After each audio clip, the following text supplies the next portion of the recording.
E quando alguma pessoa pecar, ouvindo uma voz de blasfêmia, de que for testemunha, seja porque viu, ou porque soube, se o não denunciar, então levará a sua iniquidade. Ou, quando alguma pessoa tocar em alguma coisa imunda, seja corpo morto de fera imunda, seja corpo morto de animal imundo, seja corpo morto de réptil imundo, ainda que não soubesse, contudo será ele imundo e culpado. Ou, quando tocar a imundícia de um homem, seja qualquer que for a sua imundícia, com que se faça imundo, e lhe for oculto, e o souber depois, será culpado.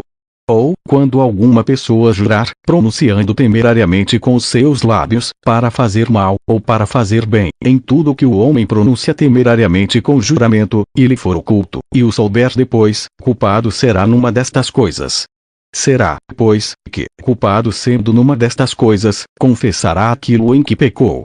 E a sua expiação trará ao Senhor, pelo seu pecado que cometeu, uma fêmea de gado miúdo, uma cordeira, ou uma cabrinha pelo pecado. Assim o sacerdote por ela fará expiação do seu pecado. Mas, se em sua mão não houver recurso para gado miúdo, então trará, para a expiação da culpa que cometeu, ao Senhor, 2 rolas ou 2 pombinhos, um para a expiação do pecado, e o outro para o holocausto. E os trará ao sacerdote, o qual primeiro oferecerá aquele que é para a expiação do pecado, e com a sua unha lhe fenderá a cabeça junto ao pescoço, mas não o partirá. E do sangue da expiação do pecado espargirá sobre a parede do altar, porém o que sobejar daquele sangue espremer-se-á à base do altar, expiação do pecado é. E do outro fará holocausto conforme ao costume. Assim o sacerdote por ela fará expiação do seu pecado que cometeu, e ele será perdoado.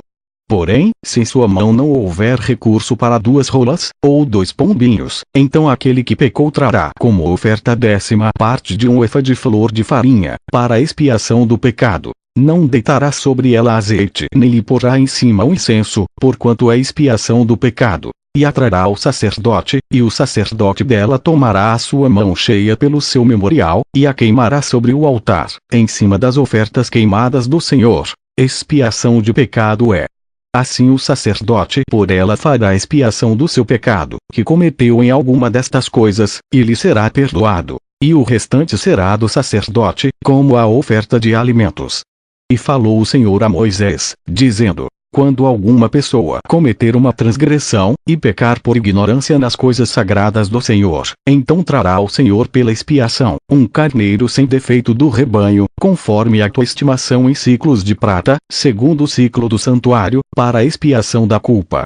Assim restituirá o que pecar nas coisas sagradas, e ainda lhe acrescentará a 5ª parte, e a dará ao sacerdote. Assim o sacerdote, com o carneiro da expiação, fará expiação por ele, e ser-lhe-á perdoado o pecado. E, se alguma pessoa pecar, e fizer, contra algum dos mandamentos do Senhor, aquilo que não se deve fazer, ainda que um não soubesse, contudo será ela culpada, e levará a sua iniquidade. E trará ao sacerdote um carneiro sem defeito do rebanho, conforme a tua estimação, para a expiação da culpa, e o sacerdote por ela fará expiação do erro que cometeu sem saber, e ser-lhe-á perdoado. Expiação de culpa é: certamente se fez culpado diante do Senhor,